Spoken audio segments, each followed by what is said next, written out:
et on ne lâchera rien.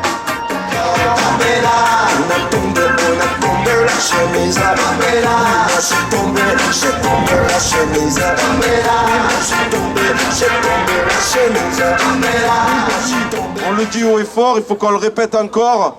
Les voyous, c'est eux. La solution, c'est nous. Donc, je vous demande symboliquement de se bâillonner et de marquer une minute de bâillon en soutien à nos camarades injustement incriminés.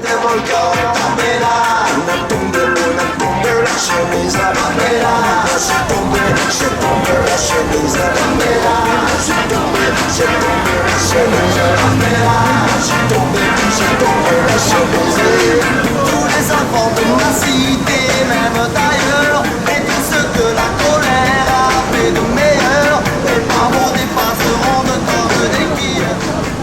La population sait bien que les voyous ne sont pas ceux que désigne Manuel Valls, devenu en quelques jours le garde-chiourme de la direction d'Air France et du MEDEF. Des salariés d'Air France aux camarades CGT de Saint-Nazaire refusant de serrer la main du président en passant ces milliers de gens qui ont sifflé Hollande à la Courneuve, alors qu'il y avait réalisé 75% des voix en 2012, chacun à leur façon, disent haut et fort qu'il faut résister, relever la tête, ne pas se laisser faire. La peur doit changer de camp. Grâce aux salariés d'Air France, la question sociale est revenue sur le devant de la scène. Et la population comprend que les réformes et le dialogue social prônés par nos dirigeants et nos journalistes reviendraient à accepter d'être trompés, volés et pour finir humiliés. Marine Le Pen n'est pas en reste. Elle aussi a condamné les violences de la chemise déchirée et s'est félicitée de l'arrestation des salariés à 6 h du matin. Qu'on ne s'y trompe pas de ce côté-là non plus, il n'y a rien de bon pour les salariés. La mise en scène de l'arrestation des salariés d'Air France n'est pas due au hasard. Elle s'intègre dans un scénario bien précis. Décrédibiliser ceux qui résistent et faire peur pour décourager ceux qui voudraient les imiter. L'offensive anti-syndicale n'est pas nouvelle, mais aujourd'hui, elle s'exprime à visage découvert. François Hollande, Manuel Valls n'y sont pas allés de main morte contre la CGT en conclusion de cette conférence sociale. Ils nous accusent de nous enfermer dans des postures et de donner des armes aux adversaires du dialogue social. Mais ce qu'ils veulent, c'est imposer un dialogue social sous influence du MEDEF, visant à casser le code du travail. D'ailleurs, en fait de dialogue social, n'ont-ils pas donné l'exemple en légiférant à coup de 49.3, en appliquant des lois qui ne sont pas votées comme dans la santé ou en validant des accords minoritaires comme dans la fonction publique. La vérité, c'est que l'accord sur les retraites complémentaires, signé vendredi dernier par la CFDT, la CFTC et la CGC, conduira les employés à travailler un an de plus ou accepter une décote de 10% de leur pension. Une fois de plus, ce sont les salariés qui vont devoir gérer la misère et travailler plus longtemps s'ils veulent manger. Non seulement l'objectif est à nouveau de réduire les dépenses, mais dans les 6 milliards d'euros d'économies demandées, ce sont les salariés, les retraités qui paieront 5,4 milliards quand le patronat donnera 600 millions. On est loin du 50-50, du donnant-donnant, du gagnant-gagnant, très loin de l'équité. De plus, cet accord officialise le rallongement de l'âge de départ à la retraite. En revanche, lors de cette conférence sociale, nous étions très loin de ce qui préoccupe les salariés, comme la question des salaires, du temps de travail, du paiement des qualifications que la CGT avait demandé à inscrire dans les thèmes qui devaient être débattus. Oui, à la CGT, nous le disons haut et fort, le dialogue social n'existe pas, ni avec le gouvernement, ni dans les entreprises. François Hollande prétendait vouloir faire du dialogue social un marqueur de son quinquennat. Il a en fait transformé en légitimation du pouvoir patronal. Il a donné à la négociation collective un contenu régressif et méprise ouvertement les salariés. Il est temps d'arrêter de faire plaisir au patronat et de s'occuper de la situation des salariés. La CGT doit donc redoubler d'efforts, de discussion, de débat. Nous devons nous mettre en situation de réagir, débattre entre nous, convaincre les proches, bref, faire circuler l'information qu'il est urgent d'agir collectivement pour ne pas chaque jour, seul dans son coin, subir un peu plus. Manuel Valls prétend désormais que la CGT est responsable de tous les maux dans ce pays, y compris d'un possible échec de la gauche aux prochaines élections régionales. Non, monsieur le Premier ministre, ce n'est pas la CGT qui gère les affaires du pays, c'est vous.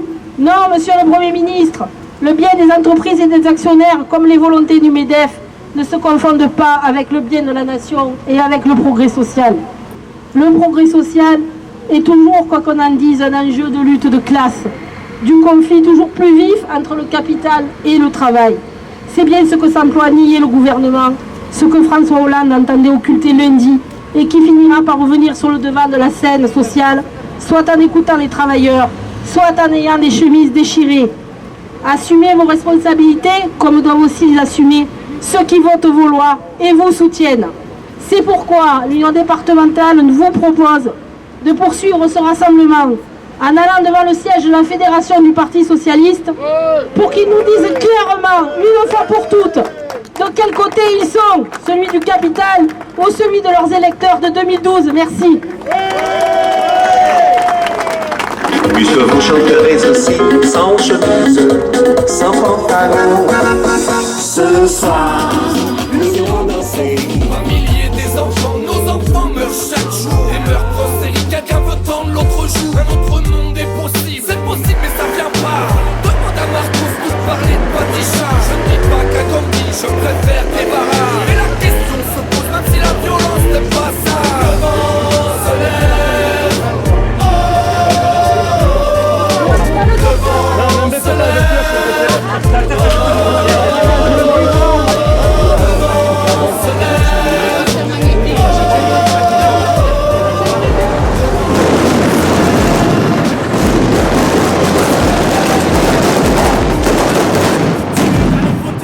L'amour, la résistance, la solidarité. Mais jusqu'où, dites-moi quand vos limites sont dépassées. Ce système de taper dans la poire de rêvasser. C'était non hier, pourquoi oui aujourd'hui? C'était non aux colonies, pourquoi oui au FMI? C'était non à l'esclavage, pourquoi oui au marché? Le pouvoir est en bas mais les étages refusent d'écouter. Non à la Bastille, pourquoi oui aux rétentions?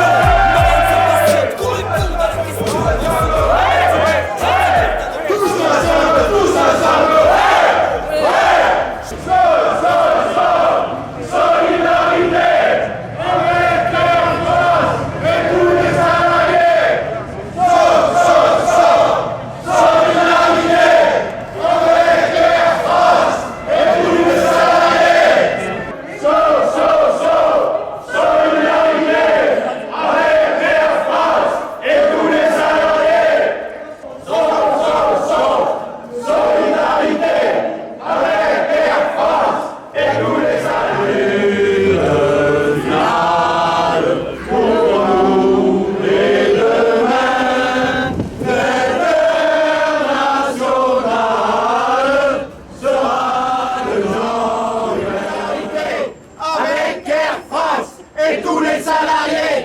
Solidarité avec Air France et tous les salariés. Solidarité avec Air France et tous les salariés.